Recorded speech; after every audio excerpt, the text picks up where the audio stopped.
بسم اللہ الرحمن الرحیم۔ السلام علیکم محترم ناظرین۔ حضرت علی رضی اللہ تعالیٰ عنہ کا امیر المومنین خلیفہ سوم حضرت عثمان غنی رضی اللہ تعالیٰ عنہ کے ساتھ اختلاف کس بنیاد پر ہوا، اور حضرت علی رضی اللہ تعالیٰ عنہ نے حضرت عثمان غنی رضی اللہ تعالیٰ عنہ کی شہادت سے قبل جب حضرت عثمان نے مولا علی رضی اللہ تعالیٰ عنہ کو اپنی مدد کے لیے اور محاصرین سے نجات دلوانے کے لیے قاصد کو بھیجا تو حضرت علی رضی اللہ تعالیٰ عنہ نے حضرت عثمان غنی کی مدد کیوں نہ کی اور ان کو محاصرین کے نرخے سے کیوں نہ بچایا؟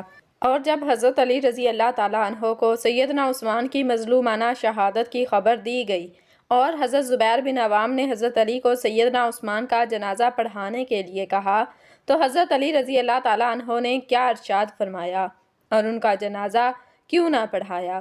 بہت سی ضعیف روایات میں یہ بھی ملتا ہے کہ حضرت علی رضی اللہ تعالیٰ عنہ سیدنا عثمان غنی کی شہادت میں ملوث تھے، اور بھی بہت سے صحابہ کرام خلیفہ سوم حضرت عثمان کی شہادت میں ملوث تھے۔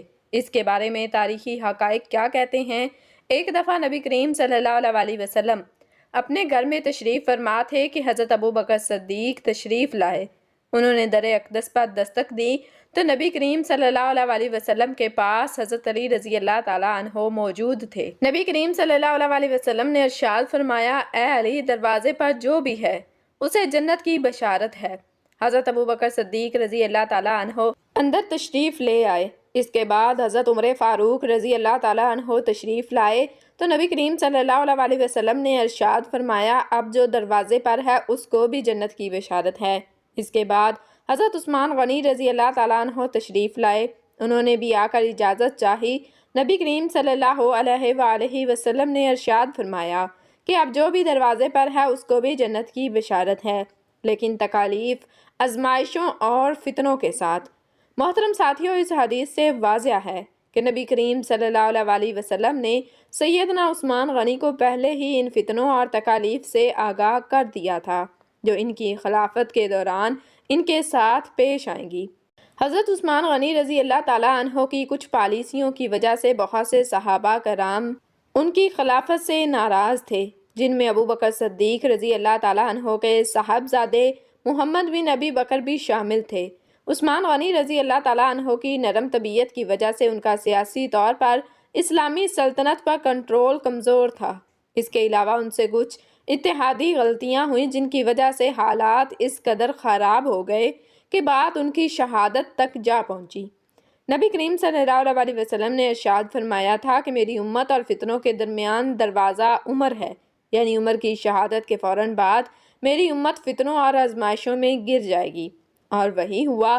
عمر فاروق رضی اللہ تعالیٰ عنہ کی مظلومانہ شہادت کے بعد جب حضرت عثمان غنی رضی اللہ تعالیٰ عنہ منصب خلافت پر فائز ہوئے تو انہیں خلافت فتنوں اور آزمائشوں میں گری ہوئی ملی، جس کا بارگرام وہ اپنے کانوں پر اٹھانے میں کسی حد تک ناکام رہے، کیونکہ ان کی خلافت کے دوران مدینہ پر اسلامی سلطنت پر باغیوں اور منافقین غلبہ زور پکڑ گیا تھا۔ اس کی وجہ سے سیدنا عثمان غنی کا کنٹرول کمزور سے کمزور ہوتا چلا گیا، اور پھر نبی صلی اللہ علیہ وسلم نے جس ملعون مروان بن حکم اور اس کے باپ کو مدینہ سے باہر نکالا تھا، حضرت عثمان غنی اپنی رشتہ داری کی بنا پر ان کو مدینہ منورہ بلا لیا، جس سے اور بھی بہت سارے صحابہ کرام رضی اللہ تعالیٰ عنہ کے خلاف ہو گئے۔ جب نبی کریم صلی اللہ علیہ وسلم نے ان دونوں باپ بیٹوں کو مدینہ سے باہر نکال دیا تھا، سیدنا عثمان غنی رضی اللہ تعالیٰ عنہ نے ان کو واپس مدینہ منورہ کیوں بلایا؟ یہی وجہ تھی کہ ابو بکر رضی اللہ تعالیٰ عنہ کے بیٹے محمد بن ابی بکر نے شہادت سے کچھ لمحات قبل سیدنا عثمان غنی کے گھر میں گھس کر ان کی داڑھی کو پکڑ کر اس کو کھینچا اور کہا کہ آپ نے نبی صلی اللہ علیہ وسلم کی سنت کو تبدیل کیا، اور یہ کہتے ہوئے وہاں سے باہر نکل گئے۔ یعنی سیدنا عثمان غنی رضی اللہ تعالیٰ عنہ سے کچھ ایسی اتحادی خطائیں ضرور ہوئیں جس سے صحابہ کرام رضوان اللہ تعالیٰ اجمعین ان کے خلاف ہوئے، اور جب ان کے گھر کا محاصرہ کر لیا گیا تو اس کے ساتھ ساتھ بہت سے صحابہ کرام کے گھروں کا بھی محاصرہ کیا گیا، اور ان صحابہ کرام کو گھروں میں نظر بند کر دیا گیا، جن میں حضرت علی رضی اللہ تعالیٰ عنہ بھی شامل تھے۔ یہی وجہ ہے کہ جب حضرت عثمان غنی نے اپنے گھر کا محاصرہ ہونے کے بعد مولا علی علیہ السلام کو اپنی مدد کے لیے قاصد بھیج کر بلایا تو مولا علی علیہ السلام چاہتے ہوئے بھی ان محاصرین کے محاصرے سے نکل کر سیدنا عثمان کی مدد کے لیے نہ جا سکے، البتہ آپ نے اپنے صاحبزادے امام حسن علیہ السلام کو سیدنا عثمان کے گھر دروازے پر محافظ کے طور پر مقرر کیا، جو کہ ان کے گھر کی حفاظت کرتے ہوئے شدید زخمی بھی ہوئے، جس سے صاف ظاہر ہوتا ہے کہ حضرت علی رضی اللہ تعالیٰ عنہ سیدنا عثمان سے بغض، عناد اور دشمنی نہیں رکھتے تھے، اور نہ ہی آپ حضرت عثمان کی شہادت میں ملوث تھے۔ اگر ایسا ہوتا تو آپ کبھی بھی اپنے صاحبزادے امام حسن علیہ السلام کو سیدنا عثمان کے دروازے پر محافظ مقرر نہ فرماتے۔ محترم ناظرین، حضرت علی اور حضرت عثمان دونوں نبی صلی اللہ علیہ وسلم کے داماد تھے، اور حضرت عثمان کے نکاح میں تو نبی صلی اللہ علیہ وسلم کی یکے بعد دیگرے دو صاحبزادیاں آئیں، جس کی وجہ سے ان کو ذوالنورین یعنی دو نور والا بھی کہا جاتا ہے۔ حضرت عثمان مولا علی علیہ السلام سے پہلے ہی آپ صلی اللہ علیہ وسلم کی دامادی کا شرف پا چکے تھے۔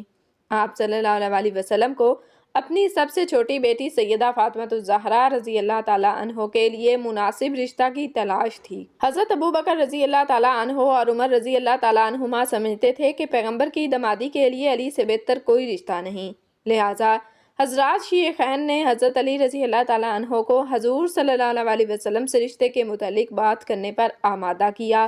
جب یہ رشتہ طے پا گیا تو اب واضح بات ہے شادی کے لیے اخراجات کی ضرورت تھی، لیکن علی علیہ السلام کی مالی حالت اس قدر کمزور تھی کہ مہر تک ادا کرنے پر قادر نہ تھے۔ نبی کریم صلی اللہ علیہ وسلم نے حضرت علی علیہ السلام سے دریافت فرمایا کہ تمہارے پاس مہر دینے کے لیے کچھ ہے؟ حضرت علی نے عرض کی، یا رسول اللہ، میرے پاس کچھ نہیں، بس ذرہ ہے۔ نبی صلی اللہ علیہ وسلم نے ارشاد فرمایا کہ اس ذرہ کو بازار میں بیچ کر آؤ۔ حضرت علی رضی اللہ تعالیٰ عنہ مہر کی ادائیگی کے لیے جب اپنی ذرہ بیچنے نکلے تو حضرت عثمان نے اپنے ہم زلف حضرت علی سے 400 درہم میں وہ ذرہ خرید لی۔ حضرت علی رضی اللہ تعالیٰ عنہ جب ذرہ فروخت کر کے جانے لگے تو سیدنا عثمان غنی رضی اللہ تعالیٰ عنہ نے وہ ذرہ بھی حضرت علی کو ہدیۃً دے دی۔ اب سوال یہ پیدا ہوتا ہے کہ حضرت عثمان نے پہلے ہی حضرت علی کو 400 درہم ہدیۃً کیوں نہ دے دیے؟ پہلے ذرہ خریدی پھر ہدیہ کر دی، اس کی کیا وجہ تھی؟ اس کی وجہ یہ تھی کہ حضرت عثمان سیدہ فاطمہ کی عظمت کو برقرار رکھتے ہوئے چاہتے تھے کہ مہر فاطمہ حضرت علی کے اپنے مال سے ادا ہو، اس لیے پہلے ذرہ خریدی۔ اب یہ مال حضرت علی کا اپنا تھا، کسی کا احسان نہیں تھا۔ بعد میں استحساناً ذرہ بھی ہدیہ کر دی۔ حضرت علی سے روایت ہے کہ حضرت عثمان نے ذرہ بھی مجھے ہدیہ میں دے دی۔ میں مال اور ذرہ لے کر نبی صلی اللہ علیہ وسلم کے پاس آیا اور عثمان نے جو کچھ کیا آپ صلی اللہ علیہ وسلم کو بتایا۔ آپ نے عثمان کے لیے دعائے خیر فرمائی۔ حضرت عثمان نے حضرت علی رضی اللہ تعالیٰ عنہ کو ایک اونٹنی بطور سواری کے ہدیہ دی۔ حضرت انس سے روایت ہے، فرماتے ہیں کہ حضرت علی رضی اللہ تعالیٰ عنہ رسول اللہ صلی اللہ علیہ وسلم کے پاس آئے۔ آپ رضی اللہ تعالیٰ عنہ کے پاس ایک اونٹنی تھی۔ نبی مکرم صلی اللہ علیہ وسلم نے پوچھا، یہ اونٹنی کہاں سے آئی؟ آپ نے عرض کی، یہ مجھے حضرت عثمان نے سواری دی ہے۔ حضرت عثمان غنی رضی اللہ تعالیٰ عنہ ہر اچھے موقعوں میں اپنے ہم زلف بھائی کو یاد رکھتے تھے۔ دور عثمانی میں والی طائف نے چکور اور کچھ اور شکار کردہ پرندوں سے امیر المومنین حضرت عثمان غنی رضی اللہ تعالیٰ عنہ کی پرتکلف دعوت کی۔ آپ کو یہ پرتکلف دعوت دیکھ کر حضرت علی رضی اللہ تعالیٰ عنہ یاد آ گئے۔ آپ نے حضرت علی رضی اللہ تعالیٰ عنہ کو بلانے کے لیے آدمی بھیجا تو حضرت علی رضی اللہ تعالیٰ عنہ نے اس آدمی سے فرمایا، میں احرام کی حالت میں ہوں، لہٰذا یہ شکار ان لوگوں کو کھلا دیں جو محرم نہیں، اس لیے کہ محرم کے لیے شکار کا گوشت کھانے کی اجازت نہیں۔ اس وقت سے پتہ چلتا ہے کہ حضرت عثمان غنی رضی اللہ تعالیٰ عنہ کو حضرت علی رضی اللہ تعالیٰ عنہ سے کس قدر انس اور محبت تھی۔ جرنیل اسلام عبداللہ بن عمر رضی اللہ تعالیٰ عنہ کسی علاقے سے فاتح ہو کر مدینہ واپس آئے تو آپ نے سب مدینہ والوں کو 3000 درہم بھجوائے اور حضرت علی رضی اللہ تعالیٰ عنہ کو بھی 3000 درہم بھیجے۔ حضرت عثمان غنی رضی اللہ تعالیٰ عنہ کو جب اس کا علم ہوا تو آپ حضرت عبداللہ بن عمر سے ناراض ہوئے اور فرمایا، علی کے ساتھ یہ سلوک۔ آپ نے پھر حضرت علی رضی اللہ تعالیٰ عنہ کو 20,000 درہم اور کچھ دیگر تحائف بھیجے، جن کو حضرت علی رضی اللہ تعالیٰ عنہ نے قبول فرما لیا اور ساتھ ہی حضرت علی سے معذرت بھی کی۔ بعض طبقات تاریخ کا سہارا لے کر حضرت عثمان رضی اللہ تعالیٰ عنہ پر اعتراض کرتے ہیں کہ آپ اپنے رشتہ داروں کو زیادہ دیتے تھے، لیکن یہ نہیں بتاتے کہ حضرت علی رضی اللہ تعالیٰ عنہ کو بھی ہم زلف ہونے کے ناطے زیادہ حصہ دیتے رہے۔ اسی طرح حضرت علی رضی اللہ تعالیٰ عنہ کی اولاد سے بھی آپ کا معاملہ احسان اور اکرام والا ہوتا تھا۔ ابن کثیر لکھتے ہیں کہ حضرت عثمان رضی اللہ تعالیٰ عنہ حضرات حسن اور حسین رضی اللہ تعالیٰ عنہما سے بہت اعزاز و اکرام والا معاملہ کرتے تھے اور ان سے بہت محبت کرتے تھے۔ یہ اعزاز و اکرام محض بھتیجے ہونے کے ناطے نہیں تھا، بلکہ اس اونچی نسبت کی وجہ سے تھا جو حسنین کریمین رضی اللہ تعالیٰ عنہا کو حضور صلی اللہ علیہ وسلم سے تھی، کیونکہ عام طور پر چھوٹے بڑوں کے ساتھ اعزاز و اکرام والا معاملہ کرتے ہیں، بڑے چھوٹوں کے ساتھ نہیں۔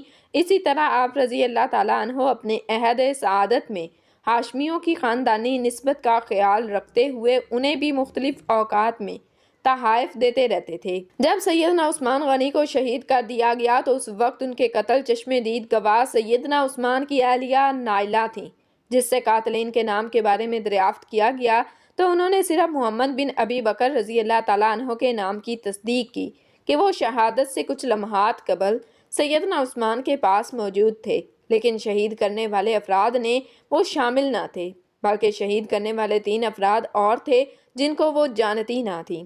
جب سیدنا عثمان کا جنازہ تیار ہوا تو سیدنا زبیر بن عوام رضی اللہ تعالیٰ عنہ نے حضرت علی رضی اللہ تعالیٰ عنہ کو اطلاع دی اور انہیں سیدنا عثمان کا جنازہ پڑھانے کی درخواست کی، لیکن سیدنا علی رضی اللہ تعالیٰ عنہ نے سیدنا زبیر بن امام رضی اللہ تعالیٰ عنہ سے درخواست کی کہ سیدنا عثمان غنی کا جنازہ وہ پڑھائیں، کیونکہ زبیر بن امام رضی اللہ تعالیٰ عنہ سیدنا علی رضی اللہ تعالیٰ عنہ سے عمر میں بھی بڑے تھے اور حضرت علی رضی اللہ تعالیٰ عنہ ان کی عزت اور توقیر کرتے تھے، کیونکہ وہ حضرت علی رضی اللہ تعالیٰ عنہ کے پھپھوزاد بھائی تھے۔ چنانچہ حضرت علی رضی اللہ تعالیٰ عنہ نے ابن عوام کو ہی جنازہ پڑھانے کی تاکید کی اور خود عام مسلمانوں کے بیچ کھڑے ہو کر سیدنا عثمان غنی کا جنازہ پڑھا۔ ناظرین، یہ تھی ہماری آج کی تاریخی ویڈیو۔ کیسی لگی؟ ویڈیو کو لائک کر دیں، شیئر کر دیں اور کمنٹ سیکشن میں اپنی قیمتی رائے کا اظہار ضرور کریں۔ جزاکم اللہ خیرا کثیرا۔